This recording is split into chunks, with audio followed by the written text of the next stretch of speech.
Hello everyone, welcome back to our channel BioLive. Let's learn bio with me. आज के session में हम लोग कवर करेंगे क्लास 12 बायोलॉजी का first chapter reproduction in organism. ठीक है, तो रिप्रोडक्शन इन ऑर्गेनिज्म चैप्टर में हम लोग आज 3 टॉपिक्स कवर करेंगे, life span, reproduction and types of reproduction. ठीक है, तो लेट्स गेट स्टार्टेड। हमारे चैप्टर का नाम क्या है? Reproduction in organism. ठीक है, तो पहली यूनिट का पहला चैप्टर है। ठीक है, तो रिप्रोडक्शन हम लोग आगे फर्दर पढ़ेंगे क्या होते हैं। अभी मैं ऑर्गेनिज्म का मतलब बताती हूँ। ऑर्गेनिज्म से यहाँ से सीधा सीधा रिलेशन है लिविंग ऑर्गेनिज्म से। ठीक है, तो जितने भी लिविंग ऑर्गेनिज्म हैं वो एक फिनोमेना परफॉर्म करते हैं जिसको हम रिप्रोडक्शन बोलते हैं। ठीक है, तो फर्दर आगे हम पढ़ेंगे कि रिप्रोडक्शन होता क्या है, या रिप्रोडक्शन की ज़रूरत क्यों पड़ी, या रिप्रोडक्शन के फ़ायदे क्या हैं, या उसके बाद हम रिप्रोडक्शन किस किस तरह से होता है, किस किस ऑर्गेनिज्म में किन किन तरह के रिप्रोडक्शन होते हैं। ठीक है, तो आज हम इन्हीं सब बातों पे चर्चा करेंगे। सबसे पहला जो हमारा टॉपिक है लाइफ स्पैन। ठीक है, तो लाइफ स्पैन का मतलब होता है एक पर्टिकुलर टाइम है, एक सर्टेन टाइम जिस पे कोई भी ऑर्गेनिज्म अपनी बर्थ से नेचुरल डेथ तक का जो बीच का टाइम होता है वो कवर करता है, उसको हम लाइफ स्पैन बोलते हैं। जैसे इसकी डेफिनेशन ही क्या है कि every the period of birth to natural death, मतलब कोई भी ऑर्गेनिज्म हो उसकी बर्थ से उसकी नेचुरल डेथ तक। ठीक है, वो जो टाइम पीरियड होता है वो क्या कहलाता है? Life span. ठीक है, स्पैन मतलब टाइम पीरियड। ठीक, अब यहाँ पे डेथ से मतलब ऐसा नहीं है कि अगर एक्सीडेंटल डेथ हो गई उसको हम कंसिडर नहीं करेंगे। हम लोग कंसिडर किसको करेंगे? नेचुरल डेथ को। ठीक है, नेचुरल डेथ मतलब कि एक पर्टिकुलर टाइम आने के बाद, एक जो प्रॉपर लाइफ स्पैन कंप्लीट करने के बाद अगर कोई ऑर्गेनिज्म अपने आप डेथ करता है, अपने आप एक्सपायर होता है, ठीक है, उसकी बॉडी ओल्ड होके या डैमेज होके डेथ होती है, तब हम उसको नेचुरल डेथ बोलेंगे। ठीक, तो वो जो टाइम कवर कर रहा है from birth to natural death कोई भी ऑर्गेनिज्म, ठीक है, चाहे वो ह्यूमन हो, एनिमल्स हो, डॉग हो, कैट हो, या कोई छोटे से छोटा ऑर्गेनिज्म ही क्यों ना हो, उसको उसके उस पीरियड को क्या बोलेंगे हम? Life span. ठीक है, तो life span is the period from birth to natural death of an organism. ठीक, लाइफ स्पैन क्या है? एक टाइम है। ठीक है, it is a time period जो कोई भी ऑर्गेनिज्म कंप्लीट करता है from birth to natural death, चाहे वो 1 साल हो, 2 साल हो, कुछ हफ्ते हों, कुछ दिन हों, या कुछ घंटे हों। ठीक है, वो हर ऑर्गेनिज्म पे डिपेंड करेगा। हाँ, हर एक ऑर्गेनिज्म का डिफरेंट डिफरेंट लाइफ स्पैन होता है। ठीक है, स्पीशीज़ टू स्पीशीज़ वो चीज़ डिफ़र होती चली जाती है।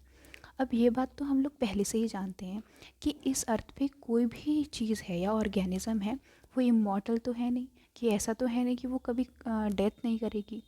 ठीक है, तो हर ऑर्गेनिज्म जो इस अर्थ पे आया है वो एक पर्टिकुलर टाइम जो अपना लाइफ स्पैन है उसको कवर करने के बाद या उसको कंप्लीट करने के बाद उसकी डेथ होना निश्चित है।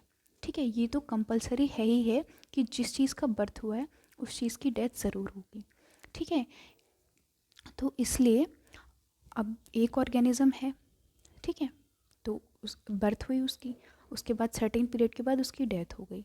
ठीक है, तो अब उसी टाइप के और ऑर्गेनिज्म हमें चाहिए। ठीक है, क्योंकि हमें उस स्पीशीज़ का कंटिन्यूएशन रखना है, तो उसी टाइप के और ऑर्गेनिज्म जनरेशन आफ्टर जनरेशन उसी टाइप के ऑर्गेनिज्म और इस दुनिया पे होने के लिए, इस अर्थ पे होने के लिए क्या प्रोसेस आया? रिप्रोडक्शन के लिए।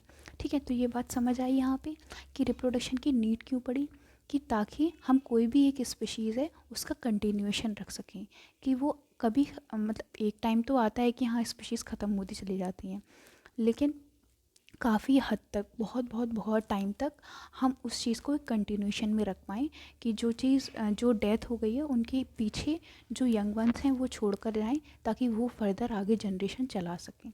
ठीक है, अब वो बात हम बाद में करेंगे, सबसे पहले अभी हम लाइफ स्पैन को और डीपली समझते हैं। ठीक, तो यहाँ पे जो पहला हमारा पॉइंट है ये हमें अभी क्लियर हो गया कि every organism on this earth live only for a certain period of time. ठीक है, तो इस अर्थ पे जितने भी ऑर्गेनिज्म है या हर ऑर्गेनिज्म वो एक कुछ एक पीरियड के लिए ही इस अर्थ पे होंगे, ना कि हमेशा के लिए। ठीक है, तो वही जिस पीरियड के लिए वो अर्थ पे हैं फ्रॉम बर्थ, जब उनकी बर्थ हुई, टू नेचुरल डेथ, वो क्या कहलाएगी? Life span. ठीक है, अब हर डिफरेंट डिफरेंट ऑर्गेनिज्म के लिए ऑर्गेनिज्म डिफरेंट डिफरेंट ऑर्गेनिज्म के लिए डिफरेंट डिफरेंट लाइफ स्पैन है, ठीक है। अब ये बात बहुत इंपॉर्टेंट याद रखने की है कि लाइफ स्पैन का जो टाइम होगा या जो पीरियड होगा, लाइफ स्पैन होगी, वो कभी भी साइज़ पे डिपेंड नहीं करेगी, ठीक है। साइज़ पे कभी भी डिपेंड नहीं करेगी। मतलब ऐसा नहीं है कि जिसका साइज़ ज़्यादा है वो ज़्यादा साल जिएगा, या जिसका साइज़ छोटा है या वो साइज़ में छोटा है तो वो कम साल जिएगा। इस बात पे कभी भी लाइफ स्पैन साइज़ पे डिपेंड नहीं करता है। अब इसका एग्जांपल क्या है, जैसे पैरट और क्रो, ठीक है, लगभग दोनों का साइज़ सेम है लेकिन लाइफ स्पैन में बहुत ज़्यादा डिफरेंस है, ठीक है। और उसी तरह मैंगो प्लांट और बैनियन ट्री साइज़ में सिमिलर है, लेकिन वहीं banyan tree thousand of years जिंदा रहता है और मैंगो ट्री कुछ एक साल तक, ठीक है। तो इस तरह से कभी भी साइज़ के ऊपर लाइफ स्पैन डिपेंड नहीं करता है। कभी कभी कोई बहुत छोटी चीज़ होती है, जैसे टर्टल है या टर्टवाइज है, काफ़ी छोटा होता है साइज़ में, लेकिन उसकी जो एज है वो 100 से 150 साल होती है, ठीक है। तो इसलिए कभी भी लाइफ स्पैन साइज़ पे डिपेंड नहीं करता है, ठीक है। ये हमेशा हर एक ऑर्गेनिज्म की इंटरनल बॉडी स्ट्रक्चर किस तरह का है उन चीज़ों पे डिपेंड करता है। अब यहाँ पे हम कुछ एक ऑर्गेनिज्म का देख लेते हैं कि उनका लाइफ स्पैन कितना कितना है। जैसे हम बात करें एलिफेंट की, तो एलिफेंट का life span is 22 years, 72 years, ठीक है। तो एलिफेंट कितने 72 ईयर्स जिंदा रहता है लगभग।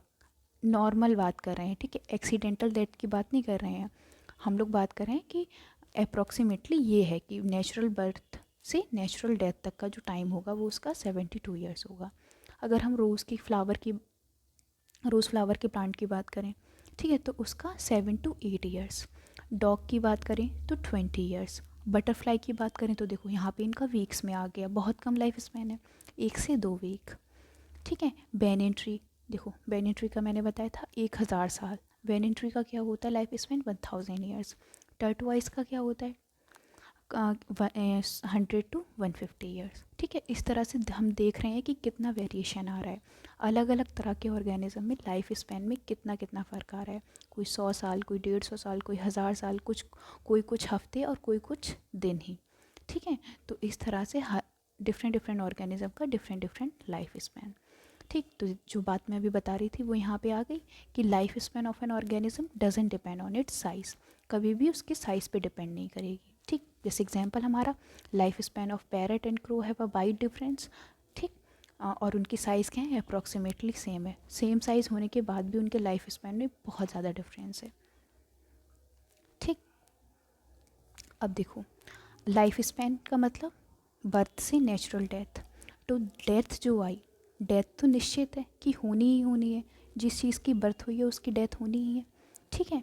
तो कोई भी इमॉर्टल तो नहीं है, अमर नहीं है इस दुनिया में, लेकिन हाँ सिवाय सिंगल सेल के, जो सिंगल सेल्ड ऑर्गेनिज्म होते हैं वो इमॉर्टल होते हैं, वो कभी ख़त्म नहीं होते हैं, ठीक है। किस तरह से देखो, जैसे हम लोग एग्जाम्पल लेते हैं अमीबा का, ठीक है, ये अमीबा है। अब अमीबा में जो रिप्रोडक्शन होता है वो किस तरह से होता है, फिजन से, ठीक है। फिजन से मतलब एक एक ही ऑर्गेनिज्म जो पेरेंट होगा, ये पेरेंट है, ये फर्दर डिवाइड होके क्या बना देगा, 2 डॉटर सेल, ठीक है।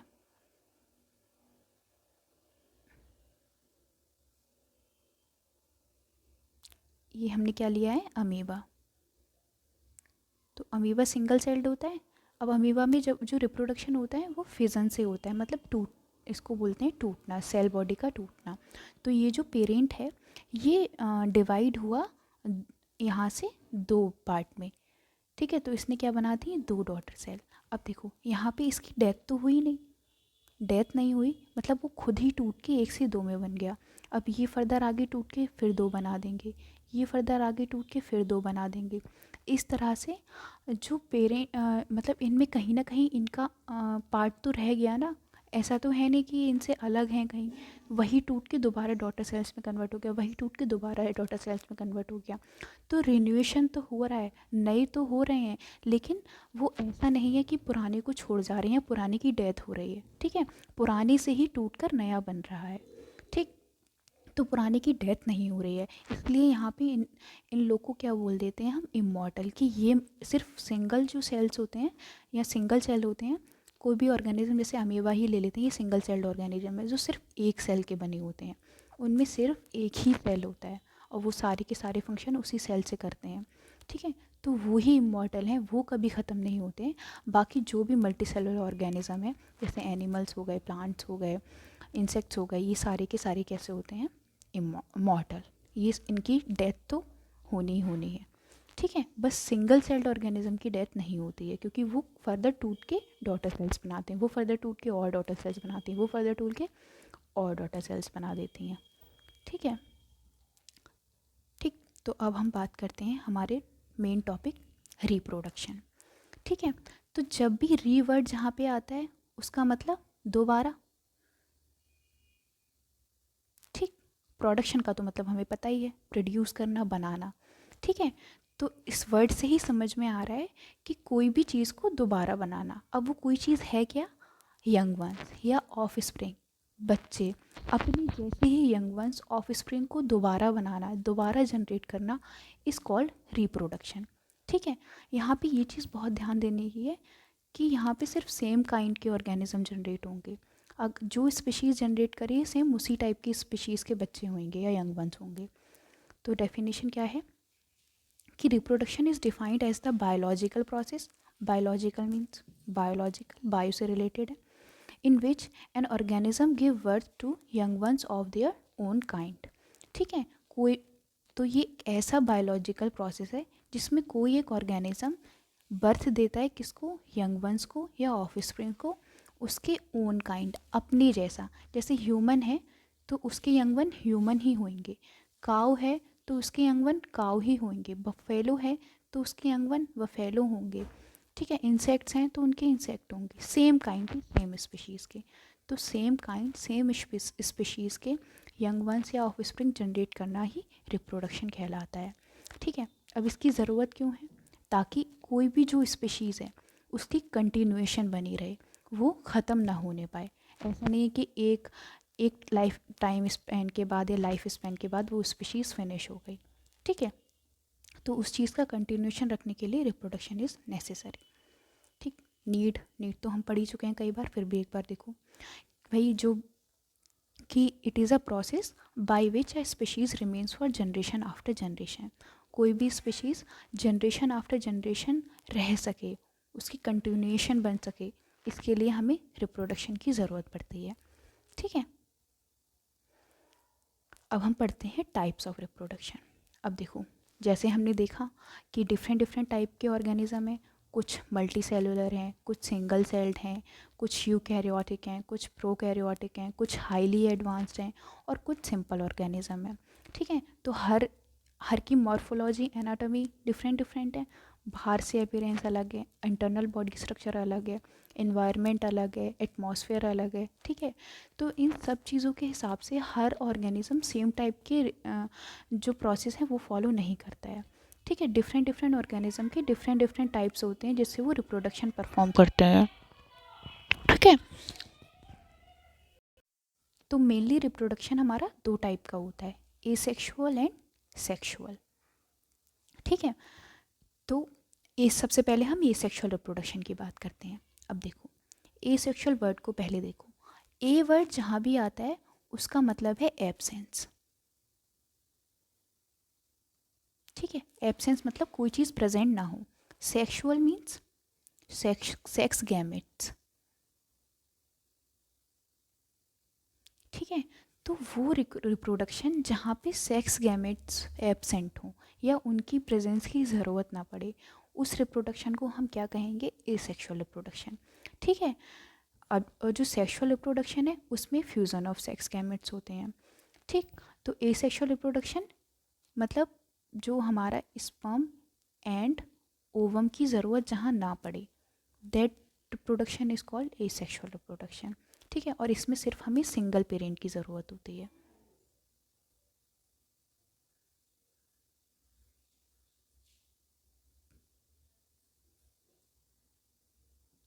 ठीक है। तो वो रिप्रोडक्शन जिसमें सिंगल पेरेंट से without the involvement of sex gametes अगर रिप्रोडक्शन हो जाए, फर्दर आगे जनरेशन बढ़ जाए, तो हम उसको क्या कहेंगे, एसेक्सुअल रिप्रोडक्शन।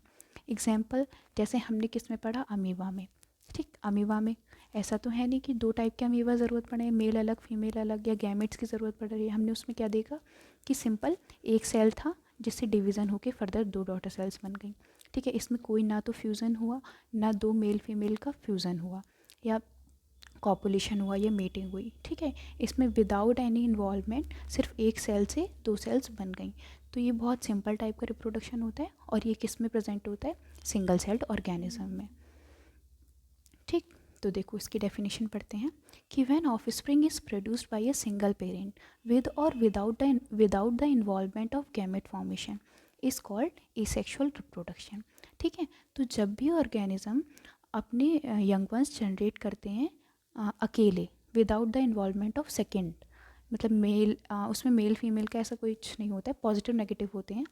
ठीक है, तो जब भी सिर्फ एक सिंगल पेरेंट होता है, ठीक, it can be male or female, वो खुद से ही without the involvement of another one वो अपने फर्दर जनरेशन आगे बढ़ाए या यंग वंस जनरेट करे, तो हम उसको क्या बोलते हैं, एसेक्सुअल रिप्रोडक्शन। एग्जाम्पल क्या जाता है, reproduction in amoeba, in hydra and east.